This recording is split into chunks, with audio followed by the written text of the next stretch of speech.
So, re-emphasizing a few general points that we've already mentioned, but just a slightly different direction on them, regarding conceptions of divinity in relation to the imaginal in particular. Let's see. One of the things I pointed out about concepts and conceiving, and it's so important, is that it's always going on. So by concepts, I don't just mean big conceptual structures and philosophies that need articulating and words. I also don't equate the word conceiving with thinking. So by conceiving, I mean the whole spectrum of from all the way from big, complicated conceptual structures like some of what we've been talking about, to include thinking, to include just the subtlest conceiving that's woven in with perception. And so the idea sometimes of bare attention or non-conceptual awareness and this kind of thing, it's often quite uninvestigated. Easily those concepts are very attractive, they sound very simple, but they betray a kind of a lack of fully exploring the nature of perception and of fabrication. Wherever there is perception, remember I'm using the word perception synonymously with experience and appearance. It means whenever there's any experience at all, any appearances at all, there is subtle conceiving woven in with that. Doesn't necessarily mean, I don't mean we're walking around thinking or labeling everything all the time. I don't mean that at all. It doesn't need to be verbal. But it's wrapped up in perception itself. Conception, perception, conceiving, perceiving are wrapped up together inseparably. No conceiving, no perceiving. And any perceiving involves some conceiving. So that's one point, but the another point I really want to emphasize now has to do with vagueness of concepts. So we might use words like sacred or not sacred or profane or whatever, and such words, it's important to realize, they involve conceiving, of course they do. And usually they involve conceiving in a vague way. Or if it's not vague, it's at some level contradictory or circular or rests on assumptions, all of that.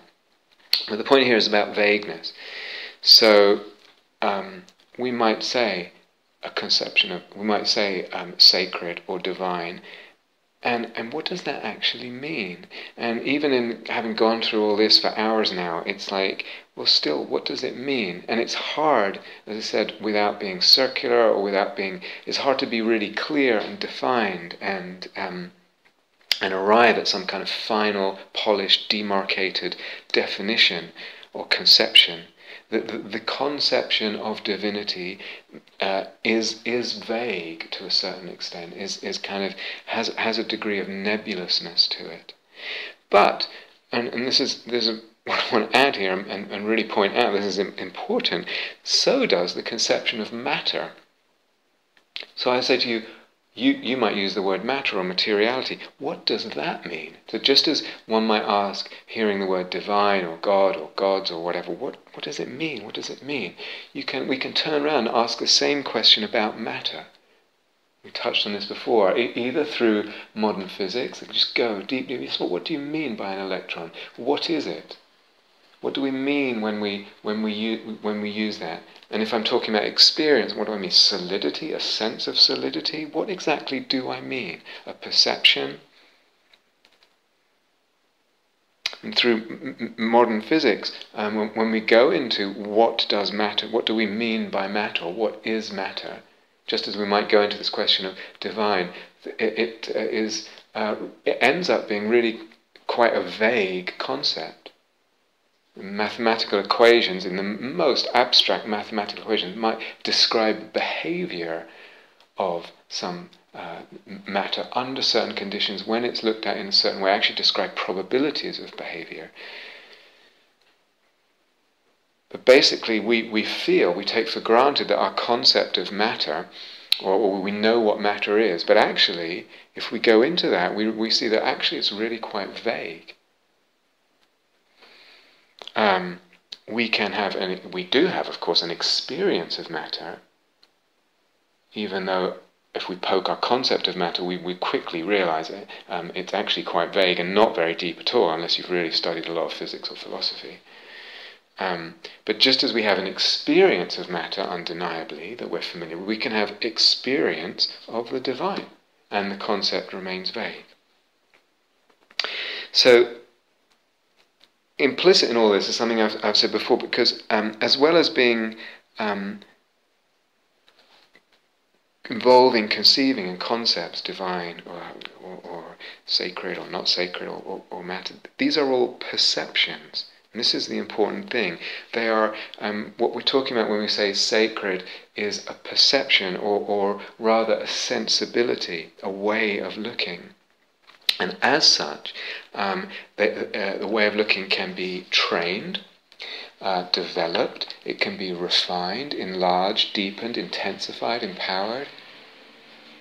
So this actually is what should occupy us, this training of perception. And regarding conceiving, we want enough maneuverability and flexibility with the conceiving, and enough conceptions and conceptual structures to sanction a sacred cosmopoesis, a seeing of sacredness in the world. So regarding perception is the important thing, the training of perception. We need enough conception to allow that to grow and to support it, and we need to train the perceiving, the sensibility, and that training of perceiving is what I would just say in a nutshell what meditative training is. Meditation is a training of the flexibility of perception.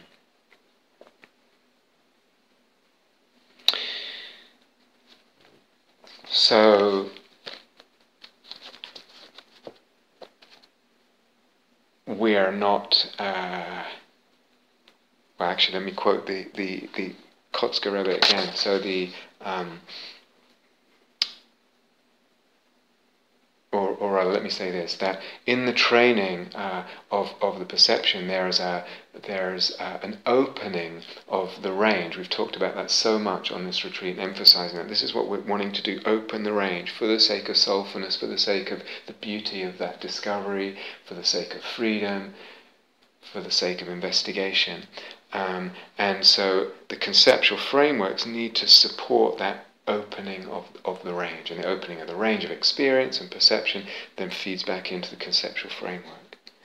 And the range then is by definition is multiple. We can have so many different experiences of the divine, especially when we're talking about the imaginal divine.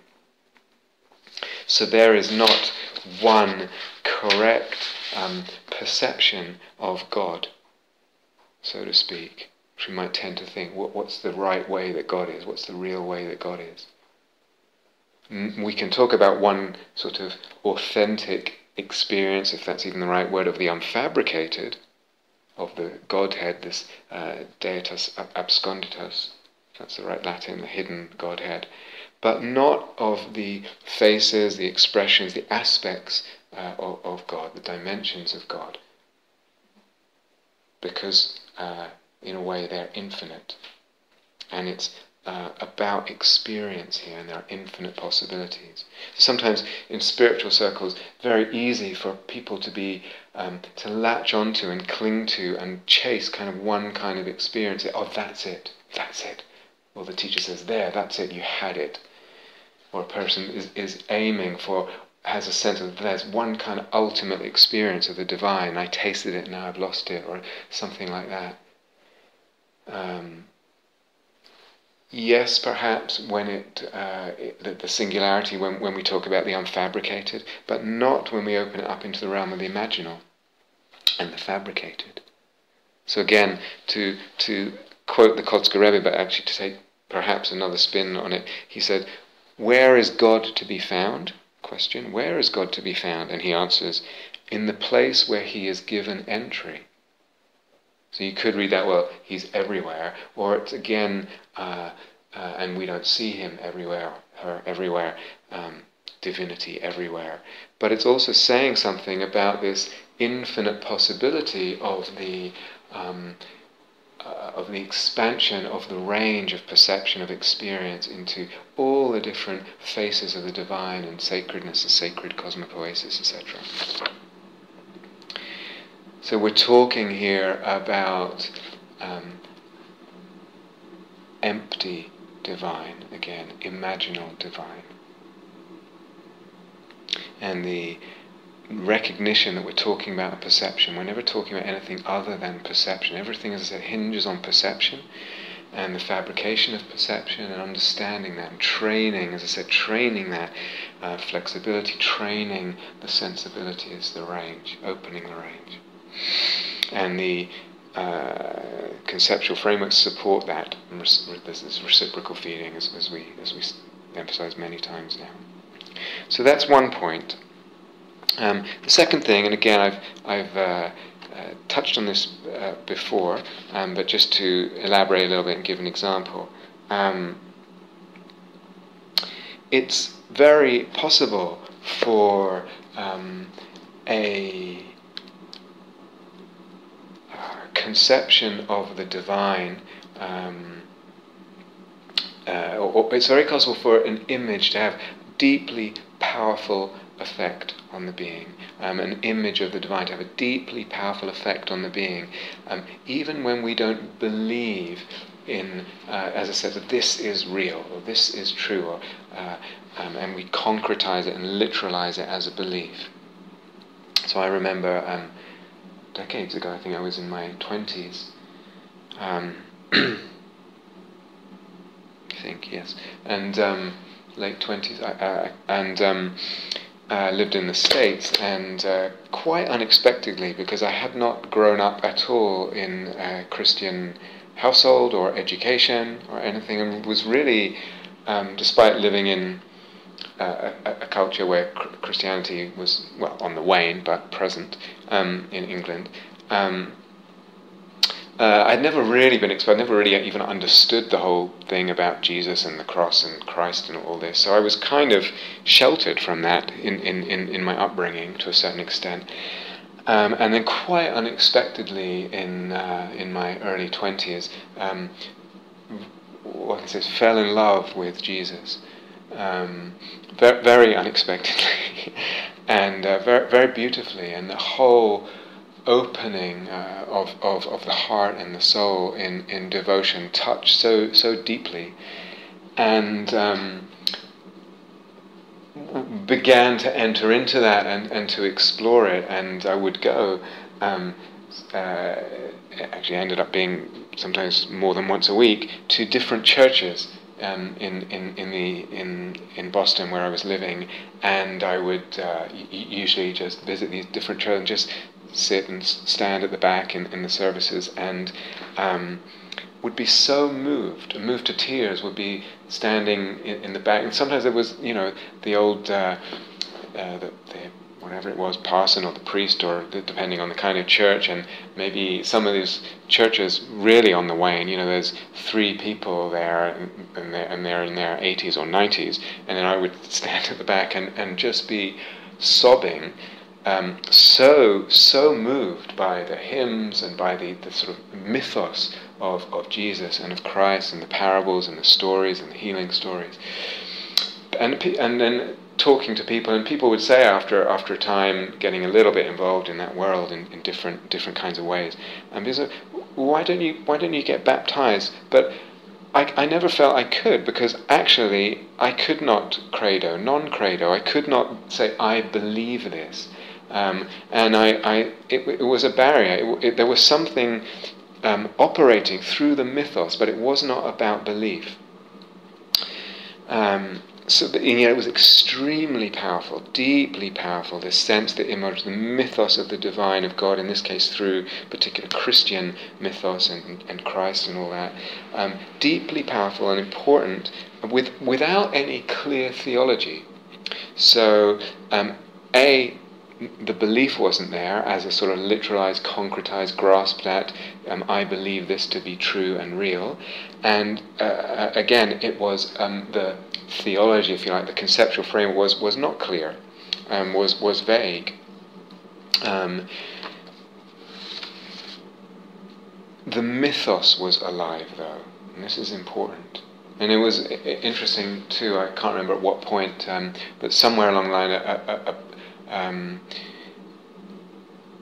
books came out following scholars' research, and the scholars of Christianity formulated this document called Q. Some of you will know this, Q, which they said these statements, or these sentences, based on our scholastic and historical research, we can definitively say these statements Jesus actually said.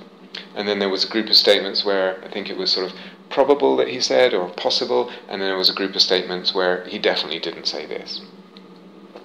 And then following this sort of publishing of Q, I can't remember what year that was, there were several books, and one of them, which moved me a lot, was actually Stephen Mitchell's book. I think it's called Gospel According to Jesus, and other books too.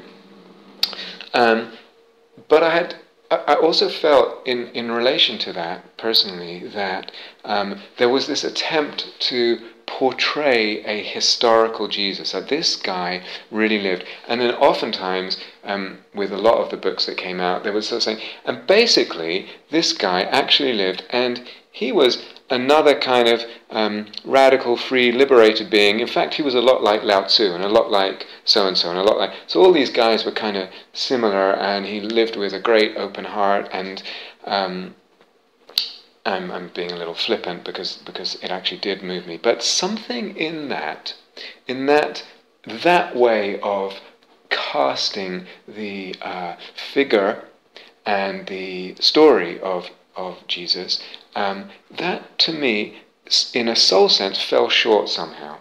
It was not that interesting or powerful for the soul. In other words, he's a liberated human being. He's a guy who's realized something and then living, so he's not a god or the son of God or that kind of storying. So he's like any other liberated human being, and in fact all liberated human beings are pretty similar or whatever.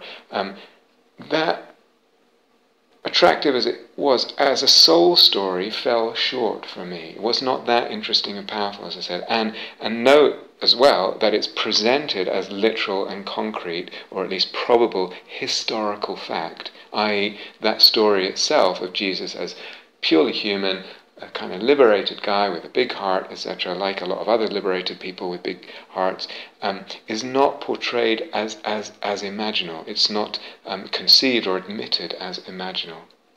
So there was that kind of angle or take or fantasy floating around, not admitting itself as imaginal, so portraying itself as humanist, if you like, in a certain sense.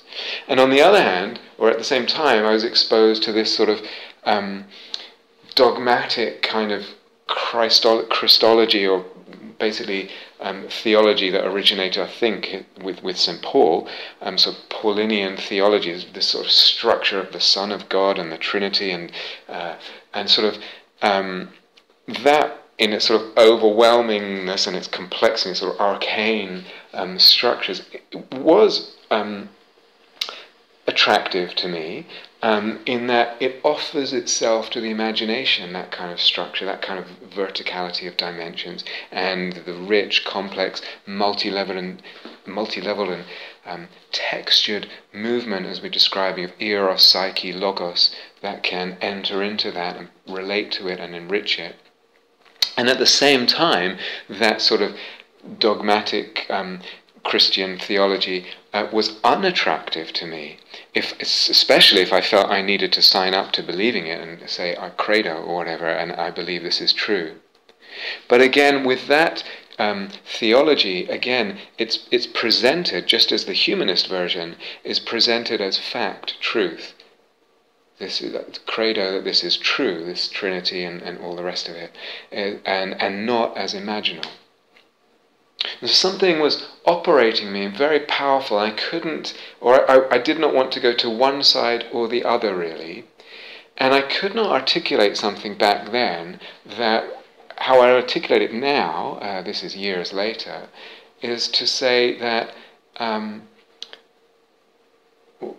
what I realized perhaps intuitively then and could not articulate or realize fully consciously, how I say it now is that the Jesus that matters to the soul is not so much the Jesus of matter, in other words, the flesh and blood, so-called historical Jesus, but the imaginal Jesus, or the imaginal Christ. So the Jesus that matters is not so much the Jesus of matter, the historical flesh and blood Jesus, but the imaginal Jesus, the imaginal Christ.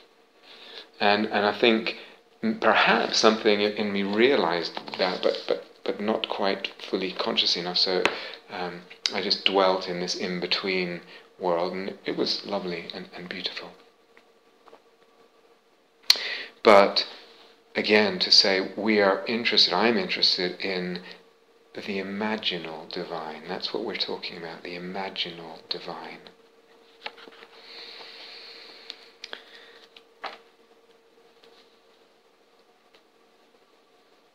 One last thing on this point, and then we'll stop.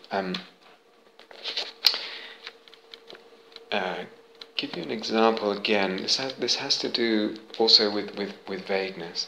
I was sitting in meditation a little while ago, and tuning into the felt sense of the whole energy body, as we've been emphasizing on this retreat. And there's a little bit of samadhi around, and then suddenly I heard quietly in the ear, so to speak, I heard the word tzedakah.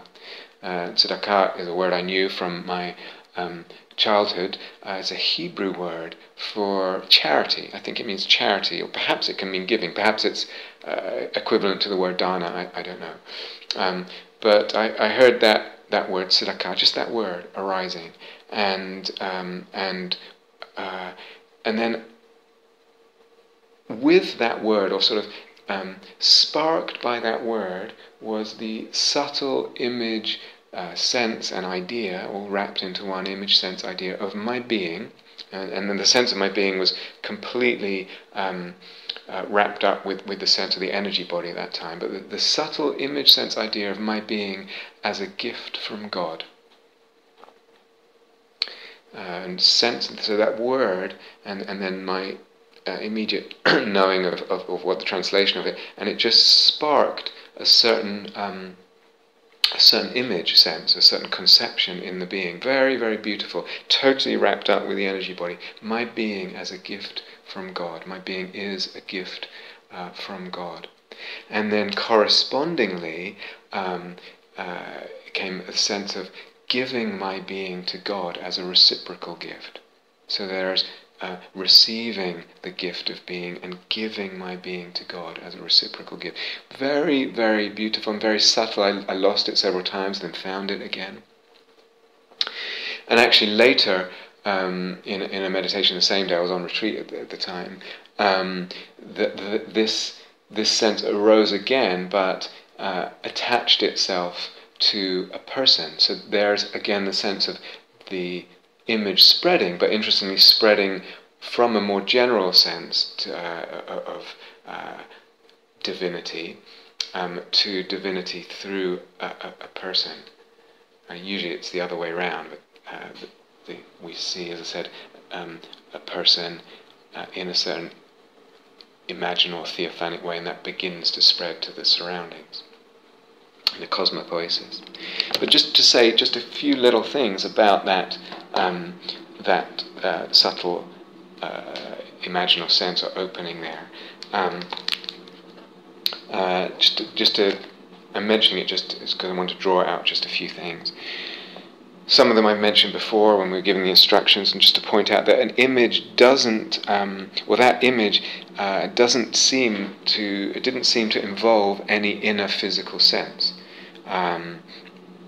Rather, it was just a sense in the other meaning of the word, as an intuitive way of knowing. It's just a sense of the being as a gift from God, and of giving one's being through God, to God.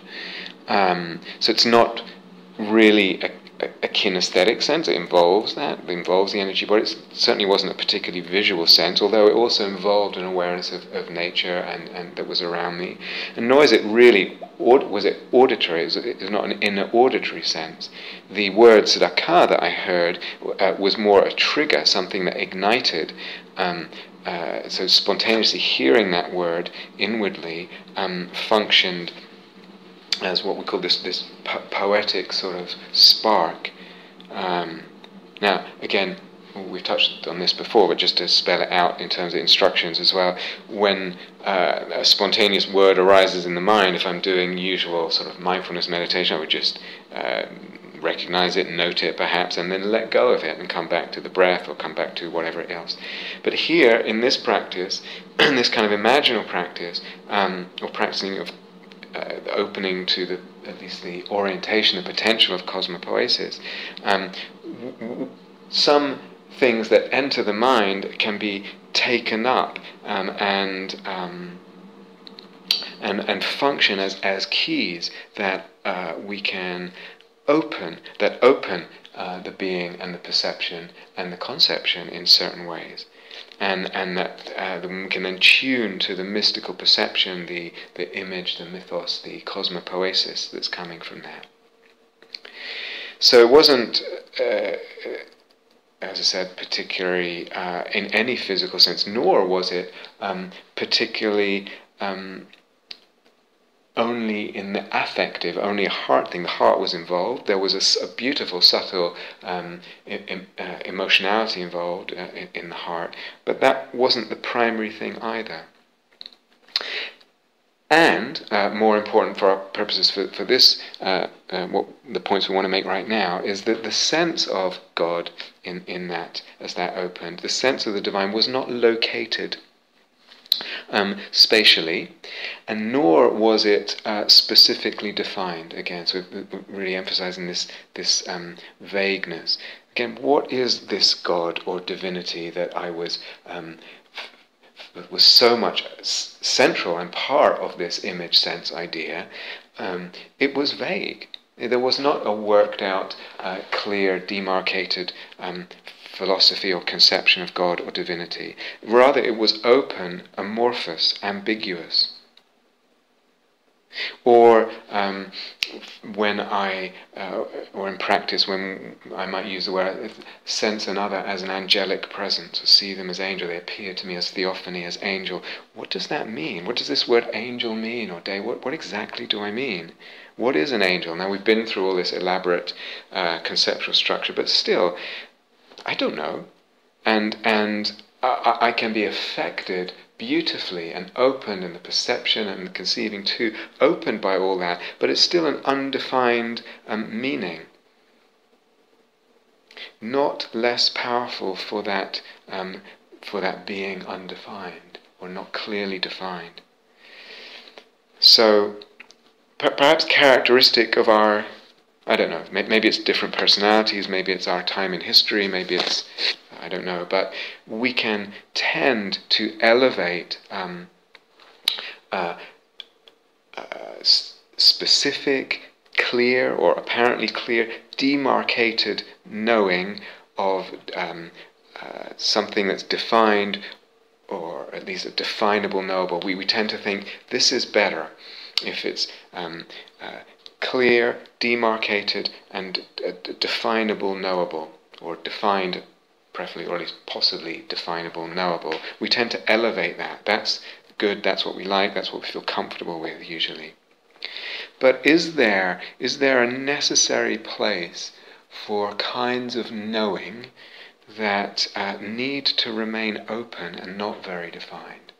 So in other words, sometimes we have experiences and wrapped up in those experiences are conceivings,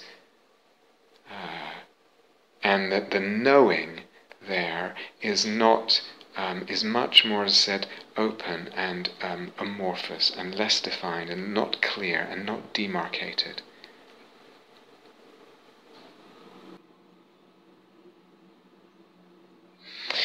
And so, also just in terms of that example,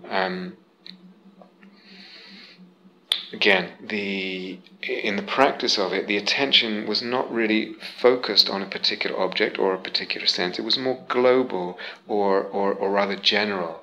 The sense of divinity was everywhere.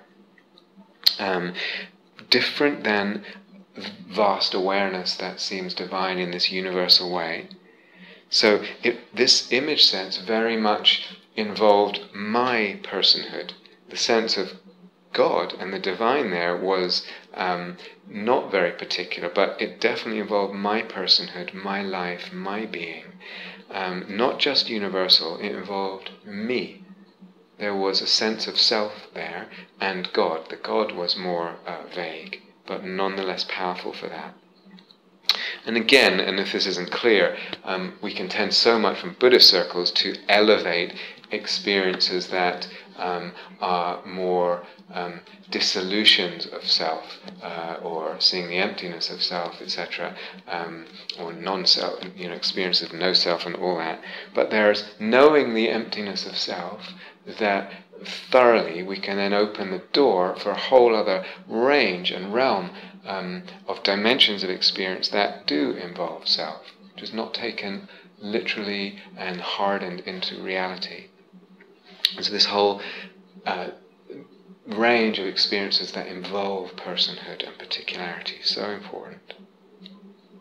And I'm now repeating what I said before, but despite it being not focused on a particular object or a particular sense, being global or general, the tuning in the meditation was very precise, very specific, even if it wasn't quite definable, was, as we talked about before, was tuning to a particular wavelength or sensibility. So we talked about this in the instructions, but the image here is more a kind of mystical perception. It's an intuition, it's a sense, it's more vague also in terms of objects, but the precision in the meditative tuning and steadiness of the attention is on, if you like, this certain wavelength or this certain sense of things, sensibility. So hopefully it might be helpful to perhaps give a few more examples of Theophany, and particularly of Cosmopoesis in Imaginal practice, to illustrate what I'm trying to get at, and what I'm trying to open a field or a door, a window, a portal that we can move through. A door, really, that we can move through, and a territory that can open up. So hopefully to illustrate and fill out a bit of what we've been talking about with a few more examples. Actually, when it comes to Theophany, and particularly when it comes to Cosmopoesis, one of the most potent and rich and fertile class of examples, if you like, of imaginal practice involves the erotic and eros, and particularly pertaining to loving another and sexual feeling and eros in the biggest sense of the word towards another, whether that's a purely imaginal figure or someone we know seen through the lens of mythos, of image. And there's something partly to do with what I talked about before, but something about the eros that potentizes and opens things up in the imaginal in a way that spills over. So I could actually give many, many examples where the erotic dimension, the erotic aspect, is actually foremost in relation to an imaginal figure, or a figure seen through the imaginal lens, so to speak. But actually I'm not going to, because it's such a huge subject in itself, and hopefully we'll be able to do that another time, another retreat. or another place. So give some different examples. There's eros in all of these, but not in the less sort of sexual, romantic way that we tend to think of when we hear that word erotic. But eros pervades all of these anyway, as it does any deep work with the imaginal. It's part of the territory. It's what fertilizes it, as we talked about earlier. So many of these examples involve music, and I've talked about music and musicians and given examples. So there's a connection between some of them. So rather than the erotic, there's a commonality of music here. It's not that significant. I just am picking these out to give some examples of cosmopoesis. Some time ago, just was dusk time, the evening coming, and at Gaia House, and the bird song of the evening dusk, the birds singing as the evening draws in, and hearing that music as a cosmic music. The bird song echoes, expresses a kind of cosmic music, suggestive of other cosmic levels. Again, there's that vertical dimension implicit in the hearing, in the imaginal hearing, in the very sense, somehow. Again, quite vague, but this sense of, with all that, as music, as cosmologically interwoven.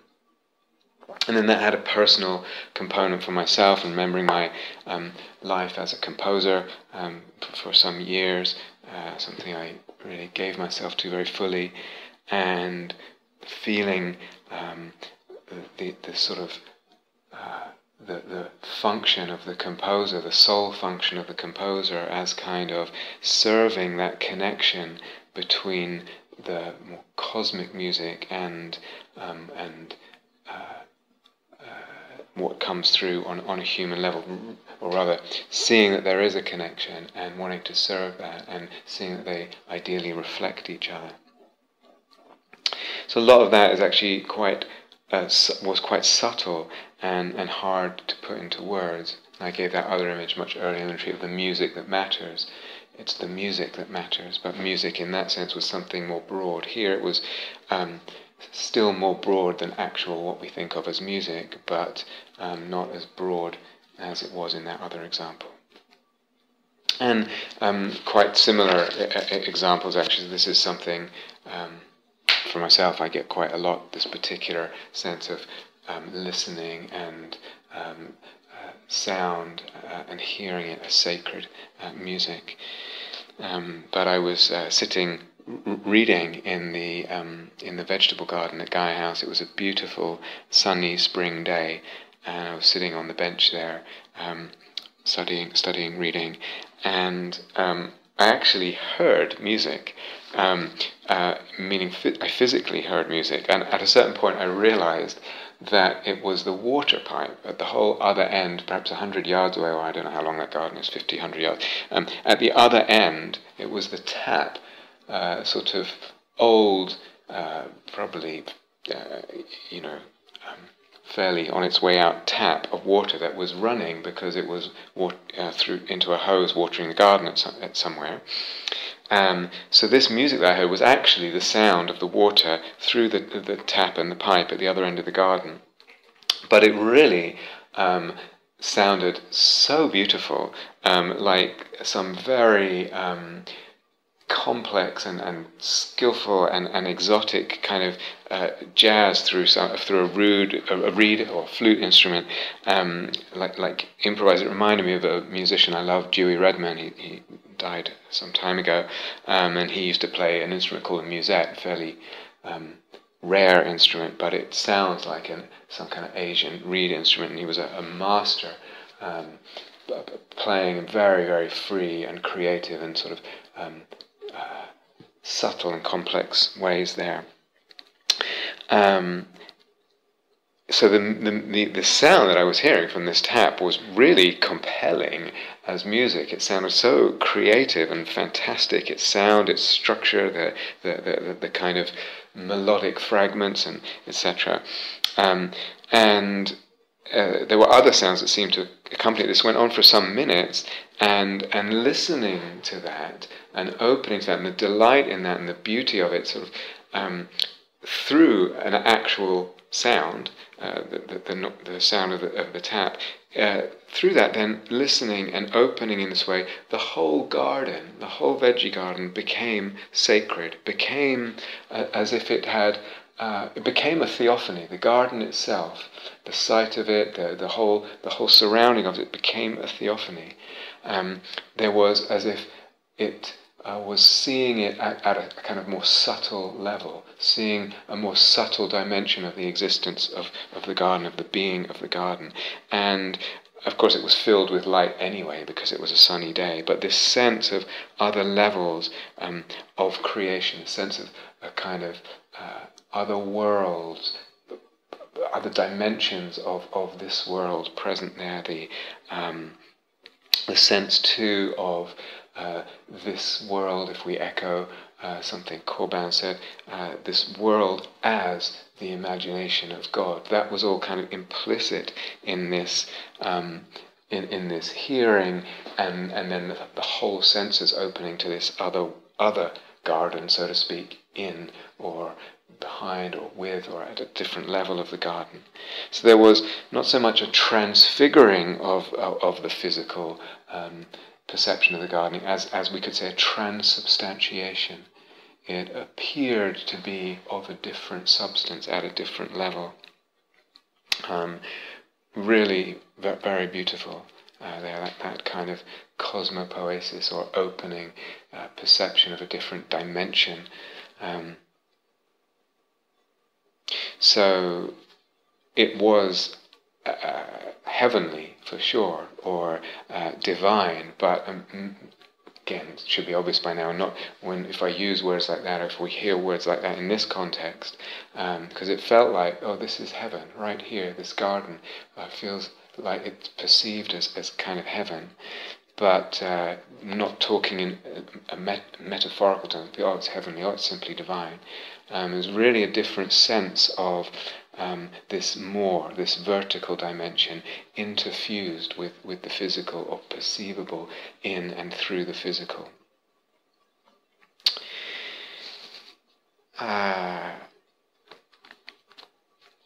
Again, quite a similar example, not so much. Well, actually, it's quite similar. Doing standing meditation outside near the big trees in the front garden, and the morning sun was coming up. And again, for me, it was triggered by the bird song, but really the whole scene. Aware of the whole scene, despite the fact that my eyes were mostly shut, there was an awareness of the nature around me, and obviously I know the scene, I know what it looked like, but it seemed to me very strongly as if that whole world, that whole scene, and the birds and their song, this was angelic, an angelic world. It's hard to describe these kind of things, but something that the whole thing, the nature there and the bird song was perceived as luminous, as diaphanous to something coming through, transparent, translucent to the divine light coming through, the divinities. The sacredness was pervading everything, and there was a sense of everything praising. So I was certainly praising all that and the different dimensions there, but the world itself and the birds and the light and the trees, they were angels praising the divine. They were divine, faces of the divine, and they were praising.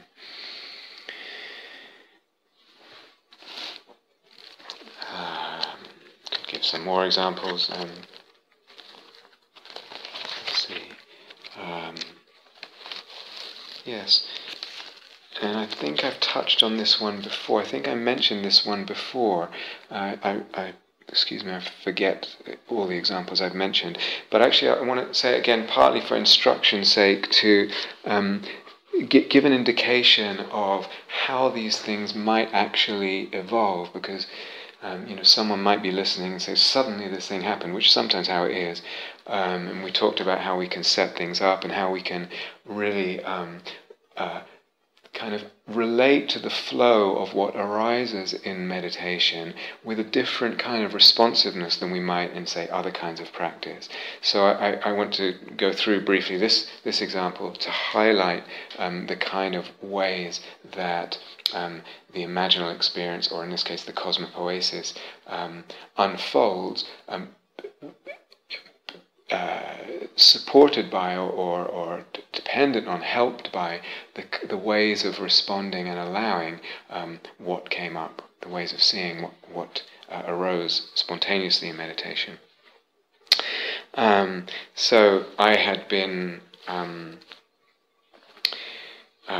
reading a book on Jewish mysticism, in fact, earlier, I think, in the day or the day before or something, and that had triggered what I can only describe as a sort of Jewish feeling, which is not something I have a lot, but it's there in my psyche. I was raised Orthodox Jewish, and then put all that well behind me in different ways as an atheist, and then getting into Buddhism and things. But it's there in my psyche, and the whole history and ethos and certain, it's alive as a soul world, a soul image, and all that. So a Jewish feeling, and conscious that it was, the point I want to make right now is that I was conscious that it was triggered by just picking up a book on Jewish mysticism and reading a little bit.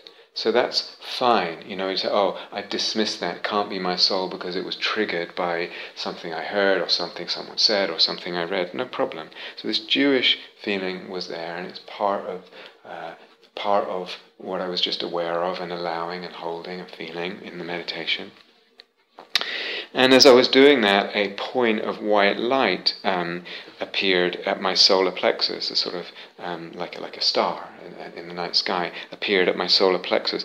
And just aware again of the whole energy body and focusing a little bit on that white light, some samadhi came.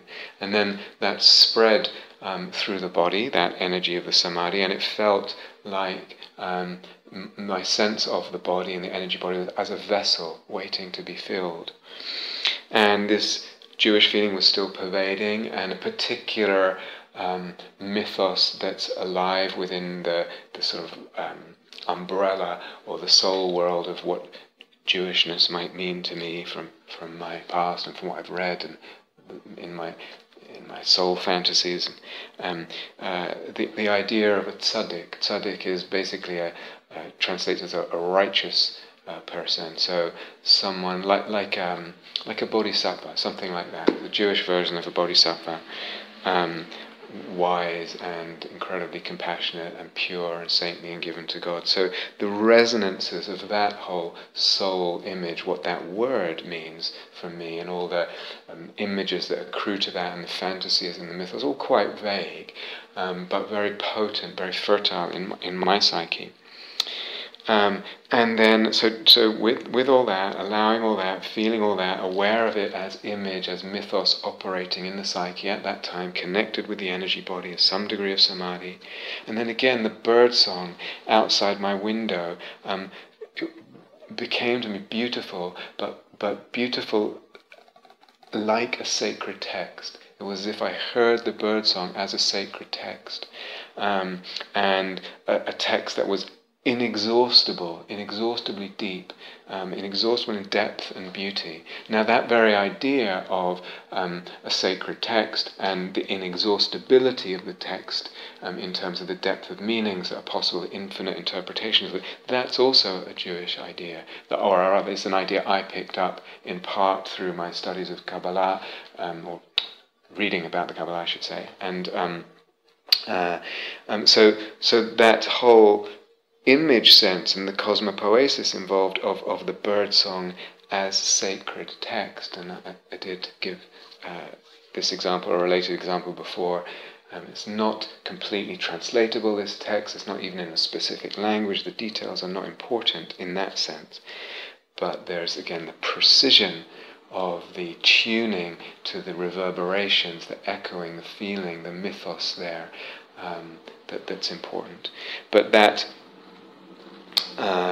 image of fantasy, that cosmopoetic sense of the birdsong as beautiful sacred text, inexhaustible, came, if you like, on the back of all those other micro stages of the meditation and relating to them in a certain way.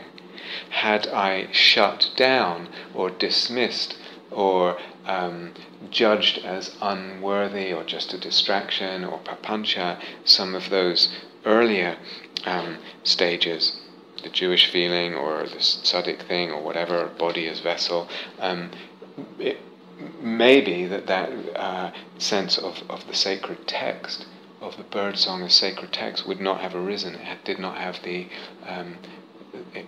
a way was not, an opening was not made for it.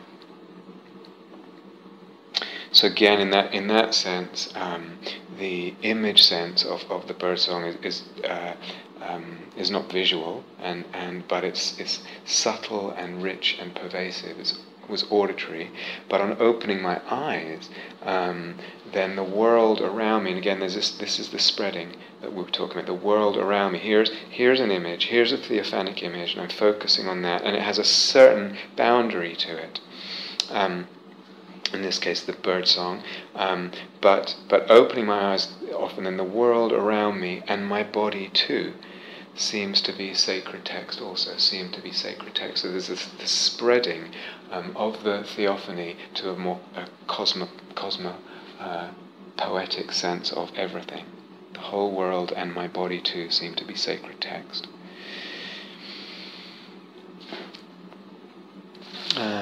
Maybe a couple more examples. Some time, it was over a year ago, I had a day off and I spent it studying, mostly in my room. I was reading different things. Again, I might have mentioned this one before, but and then I meditated and I was exploring imaginal practice deliberately, but no images arose. This is quite a while ago. I was looking for like an image as something other than the world or my life, something that appeared kind of to me in meditation like that. No images arose, but then actually the image or memory, if you like, of the day spent studying. So me sitting at the desk, studying, if you like, the sense of in that of pursuing what is meaningful to me, of trying to absorb, to learn, to open horizons and paradigms, to make connections. I mentioned this before. That was the image. That memory, that seeing of myself as that memory was the image, infused with certain mythos and fantasy, but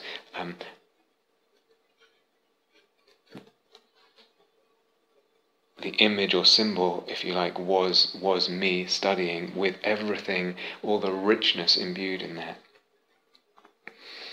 But that too had this sense of echoing higher levels. Again, this vertical dimension, the image of me studying felt like a theophany, felt like it was expressing a face of the divine in and through, in this case, the particularities of me, but also the particularities of a certain activity in life. We're expressing other levels, and the sense of theophany was through and in something very particular. Certain activities of life and the self. Now, I wonder, I don't know if I've mentioned this earlier in the retreat, but sometimes when we sense life, I wonder sometimes if we sense life more imaginally in that way. We have that sense of life as image, if you like. We have the sense of theophany and cosmopoesis in life. Then it may be that sort of strange images don't need to arise so much. So that's a conjecture, a thought, something I wonder about sometimes. It might be for some people that the literalization of life, really believing this or that so much, and the clinging that actually forces images, strange images on them in dreams and other places, and in meditation or whatever, or just wherever, because there's an over-literalization.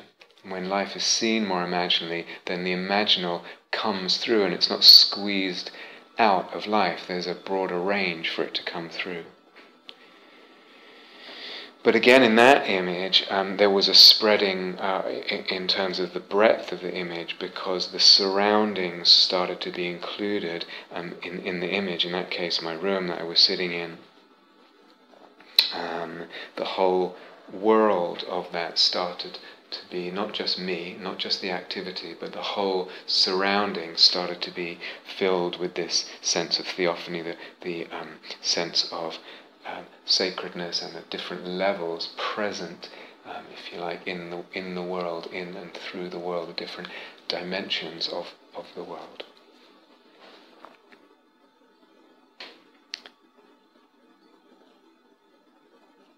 So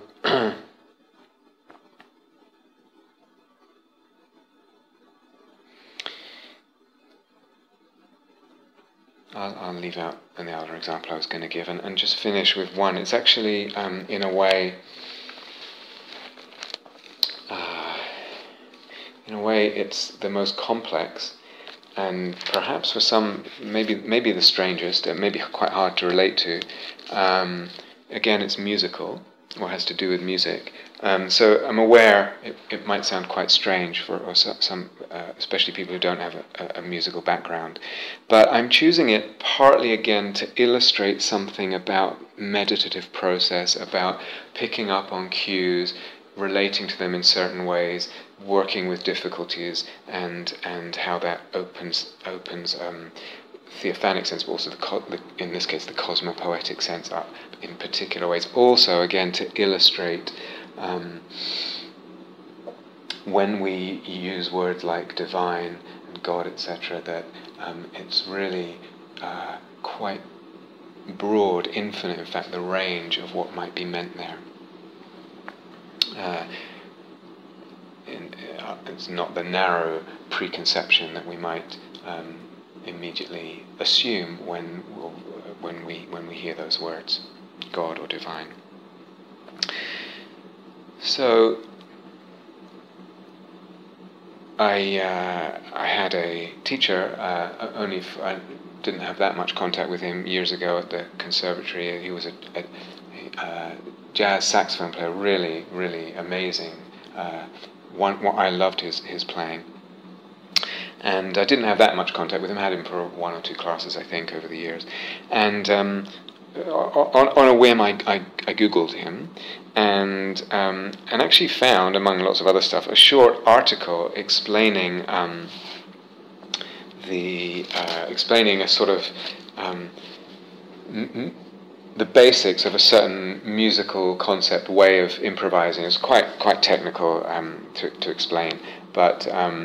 So it's quite a complex thing, because I study music, I could understand it. It was quite complex to do with kind of advanced jazz improvisation. And so I read this article, and reading the article actually prompted my mind then to, in moments where it wasn't busy, and even sometimes in meditation, to improvise lines along, informed by what I'd read in this article, and this sort of harmonic, melodic concept that he was describing, that was described in the article. So my mind, if you like, was doodling or daydreaming spontaneously music on the guitar, which was my instrument, in the imagination, and quite a lot. It was just coming. And it says it was. I could have stopped it, I suppose, but it was really quite a lot, and I was interested. There's something pushing that, if you like. And then I think it was that night or the night after, I can't remember, I dreamt of a jazz guitarist. And this jazz guitarist was dressed in a sort of colourful jester's shirt, these sort of big square patches of bright colours. And kind of smart but interesting, arty looking, and sort of very striking without being kind of overly flamboyant. And he was playing a guitar solo on a stage and playing the most amazing, creative, original music, very, very strong, very striking, as I said, with this powerful, clear sound. And there was things about that I noticed, and musically and stuff, not that important about the guitar and other stuff. I don't see an audience and anyone else in the band, but he's definitely on a stage performing, is my sense. In the morning, I felt something emotionally which visits me from time to time over the years since I gave up being a musician. And it comes occasionally, and it's actually a feeling of grief, of loss, of missing being a musician, and sometimes it's very specific, missing being a jazz musician, missing the trajectory of a jazz life. And so sometimes it comes just a whisper of it, and other times it comes and it's something that I get pulled into a little bit, and it's difficult not to take it concretely and literally sometimes. And so it came that morning, and I feel like, I don't quite know, it was quite strong, you see, it's subtle, but quite, what's the word, it wouldn't go away. It was sticking a little bit. I didn't quite know how to handle it or approach it in practice. So, the question is always, what's needed? What will be helpful here? So, looking at it, exploring, investigating this constellation of an emotion, I realized it's not all jazz I miss. It's something to do with those two images. The image triggered by what I'd found from my teacher and those kind of doodle, daydream improvisations in my mind, in my imagination, that image and the image of the dream. So there's something about the kind of loose, complex sophistication of the saxophonist style, and also to do with his sound and way of articulating and certain harmonic things that actually have a lot to do with being on the edges, being on the playing in and out of the boundaries of, in this case, tonality, and being on the edge, being liminal. And so that was recognized, that's characteristic of it, all of that. And then the other dream image was more a sense, what was capturing for me there was more the sense of this almost otherworldly brilliance of intuitive, or you could say even channeled music, when it's improvised music, when it's just it almost like just feels like it's from another world, as opposed to the sort of more loosely intellectual, mathematical component of the saxophonist approach, although that's very, very fluid and edgy. So really there were two images there, and they were drawing me, they were so attractive in my soul. And then exploring further, I realized that a lot of the pull, or a lot of what was keeping this sadness, this grief, this sense of loss around, had to do with freedom of expression. And this is interesting, because so I'm sharing quite personally now. In teaching Dharma or giving Dharma talks or writing about Dharma,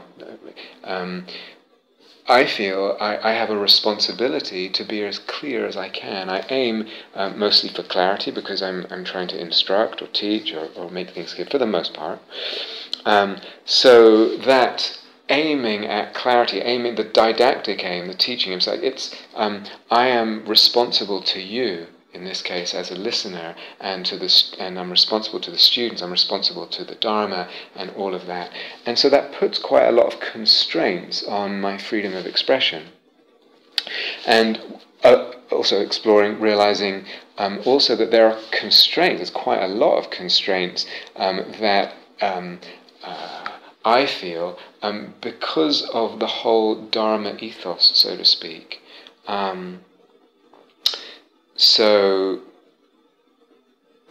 there's a limit to how wild my expression can be. There's a limit to how much wildness can manifest or express when I'm giving a Dharma talk. It's actually it's very limited. And what can happen in the Dharma hall at Gaia House or another retreat center or whatever, the whole ethos is quite constrained in terms of freedom of expression, and particularly in terms of, let's say, wildness and intensity. So sometimes, I think anyone who listens enough will recognize there's quite a lot of intensity in some Dharma talks and some writings, etc. But it's still, I feel, constrained or held back or modulated for the sake of the listener and for the sake of respecting a certain restricted range of the ethos here and in the Dharma world. So if you like, the permission of the stage as a Dharma teacher, when I sit at the front and give a talk or whatever it is, the permission of the stage is very different in what it allows and supports than the permission of a jazz musician on stage. And especially some of the jazz I was into was really, really very high intensity, wild, sort of what they call out there and experimental, etc. So the permission of the stage is quite different. Has to do with freedom of expression, has to do with intensity, with libido, with all these things. So I was exploring and realizing what's involved in why this feelings of grief, of loss were there, and interested in what was involved in it. And the mind, it's subtle, but it's not a huge, terrible emotion. But there was a degree at which the mind was a little bit churning with this and throwing forward lots of jazz images and feeling this subtle pain of that. And the question, how to deliteralize this? I'm taking these images too literally. So again, exploring and looking at the whole emotional constellation there and the constellation with the images. And I realize at times coming in and out of all this, I feel a real gratitude for these images existing, and also for the actual musicians I love. I've talked about this before, and the music. Deep gratitude there in my soul, in my heart. And this turned out to be key, because then it turned into a kind of reverence, a devotion, a prayerfulness, and that felt lovely, felt beautiful. Still a shade of pain, of grief in it. But then I started reflecting. So with all that, letting that open, then I started reflecting. Actually, this is image. So jazz musicians that I knew personally, well, they were people, and people, people are not simple, and they're disappointing, and they're actually the image that I have, say, of the teacher or the dream guitarist who sort of reminded me of someone else. They don't actually exist in that way. In other words, the actual teacher is much more than, more complex, more aspects of his being that I'm not too keen on, etc. So, image. Don't get it too confused. Somehow that the reflections and the gratitude liberated just enough space around the images without rendering them less powerful. So all this is quite subtle. It's not that I'm in a great contraction or sobbing or anything like that. So we're talking about quite subtle things here and working quite subtly with them in different ways. And that's really what I want to, as I said, illustrate in this long example. So there was more space around these images, but without rendering them less powerful. And then actually, this is one of the really interesting pieces. Is that then they were able to be kind of absorbed. Those images, those two images of jazz and jazz musicians and jazz music and jazz life, etc., were somehow able to be absorbed because they were less constricted around. There was more space around them. They were able to be absorbed into the texture of my life, the image of my life as it is now, the actuality of my life now here as a Dharma teacher, etc., and doing what I do and all the different stuff that I do, which mostly is not music anymore.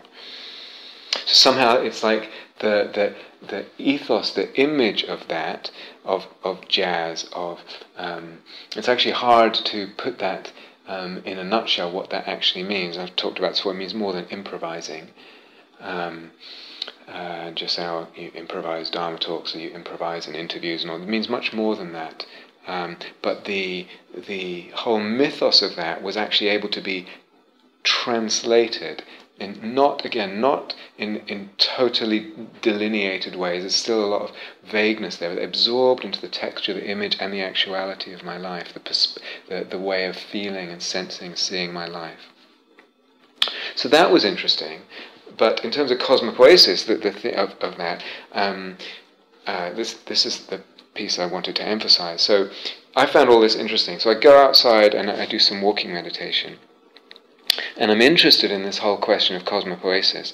And so I'm pleased to notice, when I do the walking meditation, that subtly these images, these jazz music images and jazz musician images that I described, they do spill over and spread into a cosmopoesis, into a sense of the world around me and the nature and the walking and everything. And it's absolutely beautiful, it's absolutely delightful, and joy comes with it.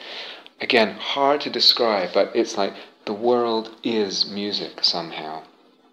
And that was the sense of it, that at another level, if you like, at another level of the vertical spectrum of the imaginal, the world is music, its nature is music, its essence is music.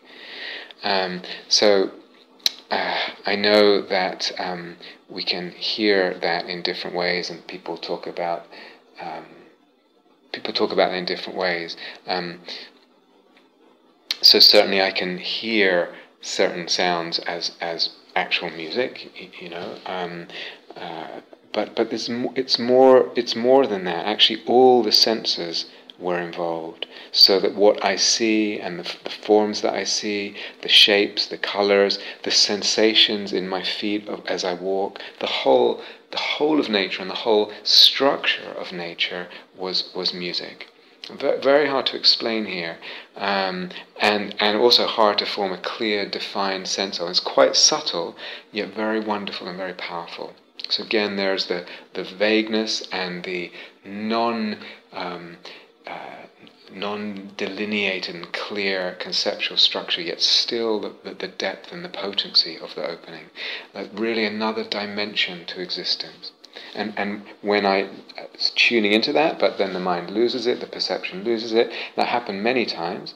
But what I found was just remembering those two images of the jazz saxophonist and that whole harmonic melodic approach that he described. Just the image, very lightly, the image of that, and the image of the dream guitarist playing. And just remembering them, letting them be there very lightly for a second or two, and then they started again to act as triggers to infuse the perceptions of the world somehow. And those images, then those two images might linger there, or one of them might linger very subtly in the background, where the foreground attention is on the cosmopoetic sense, the world as music, or those initial images could disappear. Either way, but either way, I stay tuned. I can stay tuned into the sense of nature as music, and hold that, tune into that, hold that steady in the attention, and open to that. There are other parts of this. I'll just mention briefly that so this is all over a period of a day in and out, and where I had quite a lot of free time to be practicing and pondering these things and working with them. Later, again in the afternoon, again the the mind drifting repeatedly into this sort of imaginal doodling along the lines of this harmonic melodic approach on the imagined guitar in my imagination. And I sense then another image within all this, and this one is much more personal. A being of blue light, puer. Puer means boy, I think, in Latin, and it has a whole baggage associated with it in Jungian psychology. But it's a young, eternally young, is a young boy, not or a young man. Let's put it that way. Say teenager kind of thing, but. What puer really means in archetypal terms is a whole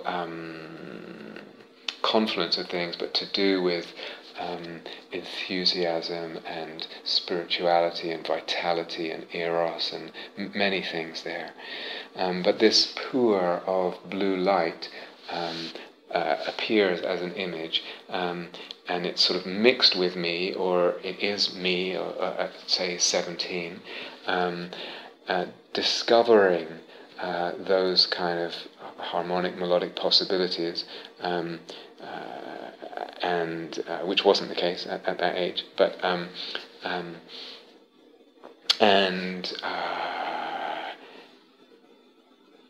exploring them, knowing how to develop them and practice them, and the excitement of that, the endless sort of pure enthusiasm. Enthusiasm, the word comes from entheos, to theos meaning God, divine, the entering of the divine into the being. And so, again, what's characteristic of puer is this kind of enthusiasm, and the eagerness, and the sense of, in this image, partly of a being of blue light, partly it was me, partly me at 17, all kind of fused together, and the enthusiasm of discovery and creativity and exploring in this sort of jazz world and developing things, and the sense of the infinity and the open-endedness of possibilities. So all that as a kind of gestalt, a constellation, was there as image in relation to the same, or rather triggered by the same daydreaming and the initial images. And with that, actually, not a getting lost in all that, but actually a lot of bliss, much happiness in the energy body, sukha, filling the energy body, and the sense of this light and blue light. One option at that point certainly would have been to steer into some samadhi, focusing in on the happiness in the energy body and letting that fill and absorbing into that. Certainly that would have been possible at that point. But there's the whole imaginal constellation there, going from a cosmopoetic sense at one point into something more personal again, but liberated from the kind of contraction of a tight relationship with my personal history and the actuality of my life, and this happened and all that. There's a more imaginal sense of one's life that even transcended time, because I'm certainly not 17 anymore. And that didn't happen when I was 17. When I was that age, I wasn't into jazz at that age. But there it is, moving from the cosmopoetic to the imaginal personal, if you like, but in a liberated and liberating way. And then again, even later in the day, this sense of praise arose for the endless sort of fountain, the cornucopia of music from the psyche, not just my psyche, but the psyche, the soul gives rise to music, humanity giving rise to music, endless in its possibilities, like a fountain out of the deep soul, the deep mind. So the sense of praise for that, the human aspect, if you like, and also the praise for this other dimension, this other level, the music that is the cosmos that is music. And all the time knowing that sense of the world, cosmos, is and that perception is not separate from the mind. all the time knowing that.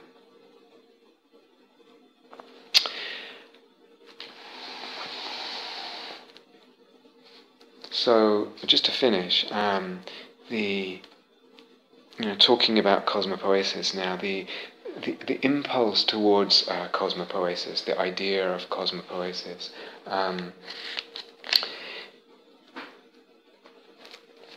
we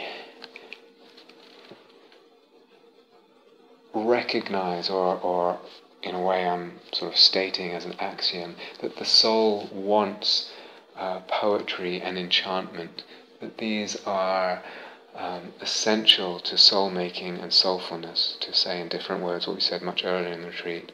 The soul wants to live, to know, to see, to experience poetically, and the enchantment of poetic existence, poetry to existence.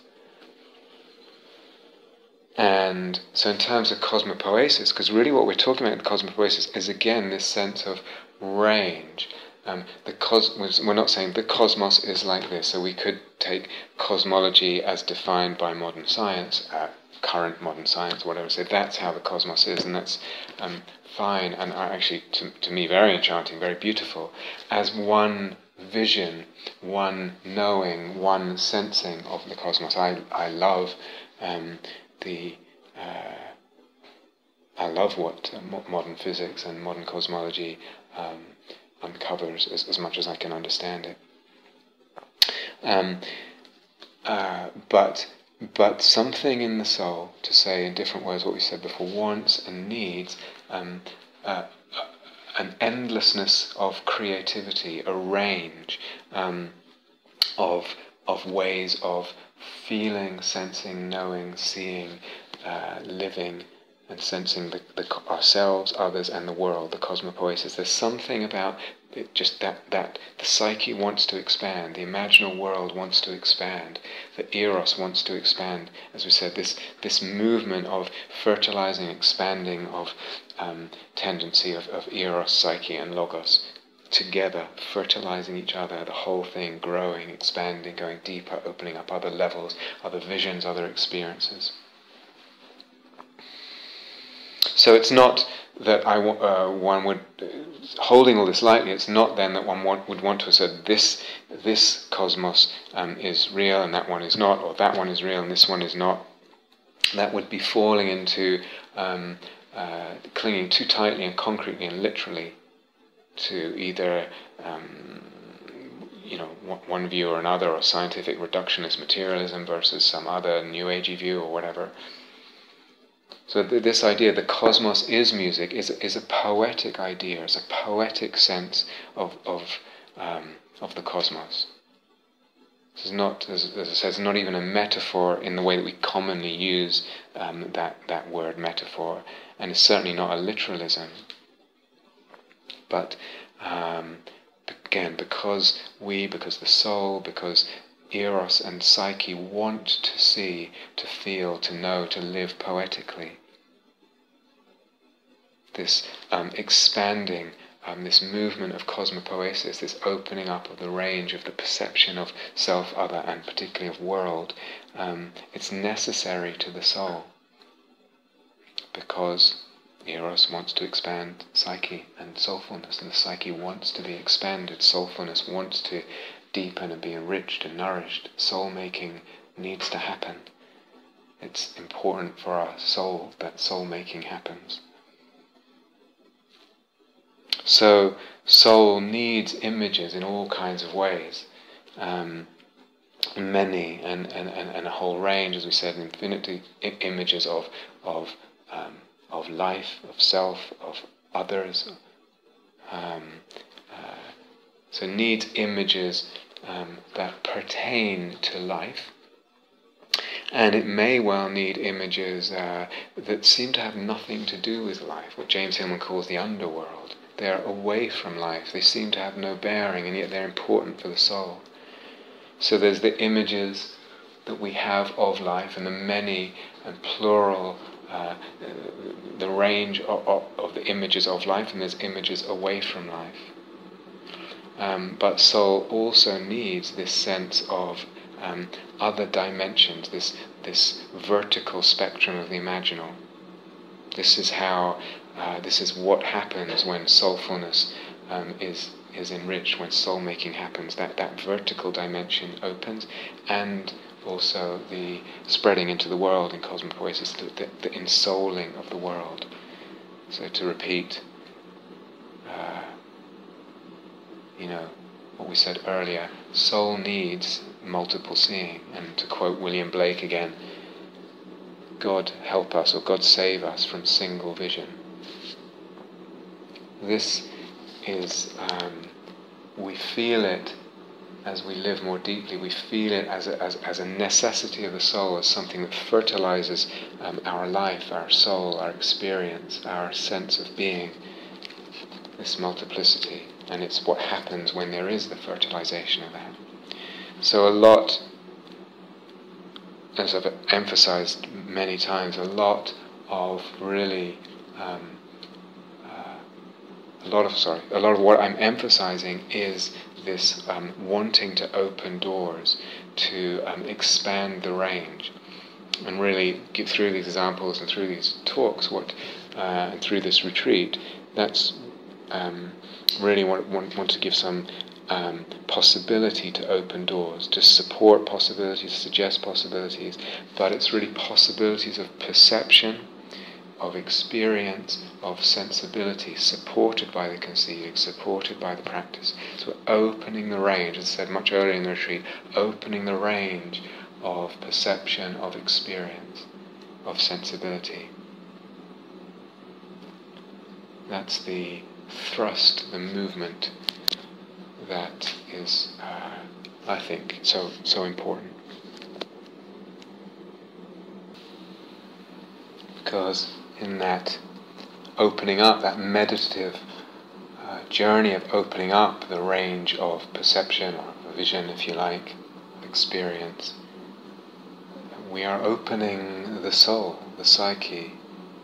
And this opening of the soul, the psyche, is what the psyche wants and needs. It is soul-making, as we said.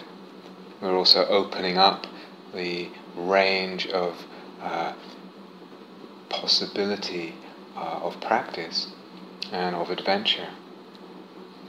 More fundamentally, we're opening up through that exploration the sense of existence itself, the range of the sense of existence, sense of being, of what we are, what the world is, what another is, self, other, world. The whole sense of that, the whole experience of that has much more range. So we've